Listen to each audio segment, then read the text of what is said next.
Praise the lord ક્રિસ્મવાલો ભાઈએ તથા બહેનો, જુલાઈ 26મી તારીખ દિવ્ય ધ્યાન સંદેશમાં તમારું સ્વાગત છે. સંત યોહાકીમ અને અન્નાના તહેવાર ઉજવીએ છીએ. શાસ્ત્રપાઠ સાંભળીએ. તમારા બાઇબલ લઈ લો. માથ્યુનો ગ્રંથ 13મો અધ્યાય 18થી 23મી કલમ સુધી. આ સંદેશ સાંભળનાર તમારા સૌ માટે અને તમારા પરિવારજનો વિશે પ્રાર્થના કરું છું.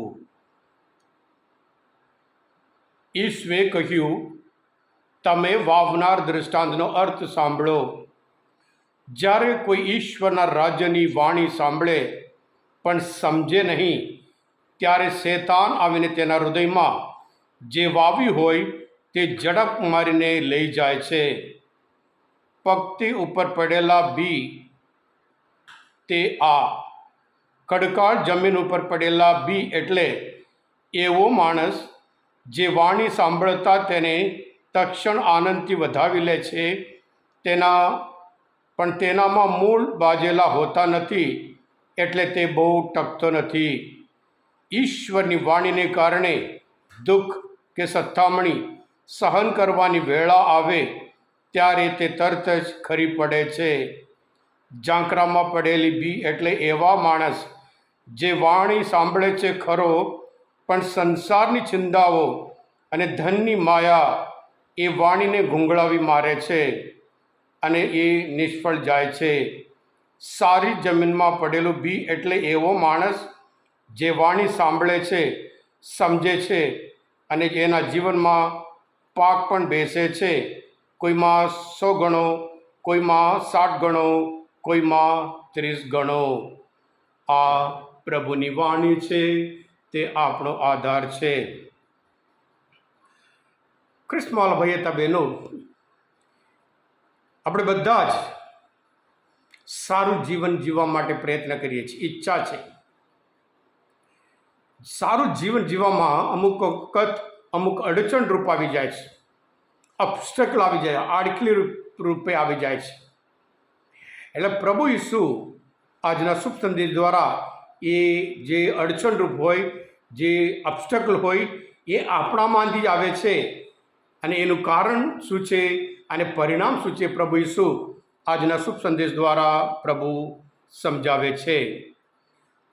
રસ્તામાં પડેલી બી, માણસો એવા એકદમ હાર્ડ માણસ છે, કોઈનું સાંભળવા તૈયાર નથી. પ્રભુ ઈસુ માનવ જાતિની મુક્તિ માટે આવ્યા હતા, પણ અમુક માણસો એવા હતા એમનું સાંભળવા તૈયાર જ નહીં. અને હજુ અમુક એવા લોકો અમુક જે સાંભળે છે પણ સમજે નહીં. જ્યારે એક વસ્તુ સમજીએ છીએ ત્યારે વિચાર કરીએ છીએ.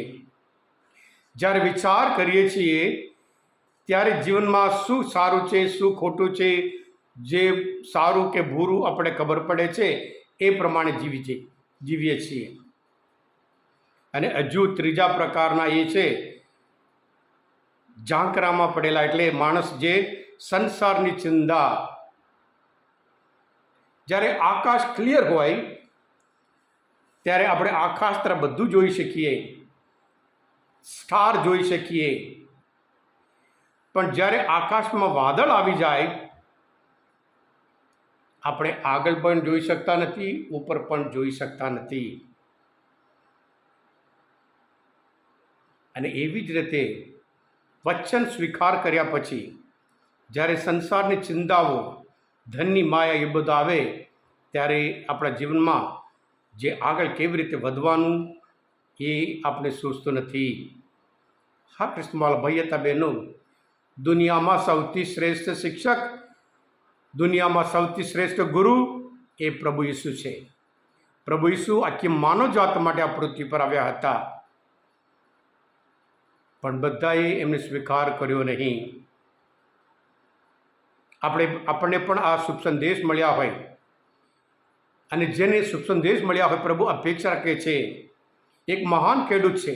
ખેડૂત જેવી રીતે દરરોજ ખેતરમાં જાય છે અને જુએ છે, એક એક છોડ ઉપર ધ્યાન આપે છે અને અપેક્ષા રાખે છે, એને એવી જ રીતે પ્રભુ ઈસુ પણ આપણી પાસેથી અપેક્ષા રાખે છે. બી આપણે કદાચ નવાઈ લાગે પી કેમ રસ્તામાં પડ્યા, બી કેમ ખડકાળ જમીનમાં પડ્યા, એ ઈશ્વરની દયા બતાવે છે. ઈશ્વર કોઈ પાર્શિયાલિટી કરતો નથી, પક્ષપાત કરતો નથી. જેમ માતીના ગ્રંથમાં 5મો અધ્યાયમાં 45મી કલમમાં ઈશ્વર કેવા ભલા અને ભૂંડા સૌને સૂર્યપ્રકાશ આપે છે, પાપી અને પુણ્યશાળી સૌને માટે વરસાદ વરસાવે છે.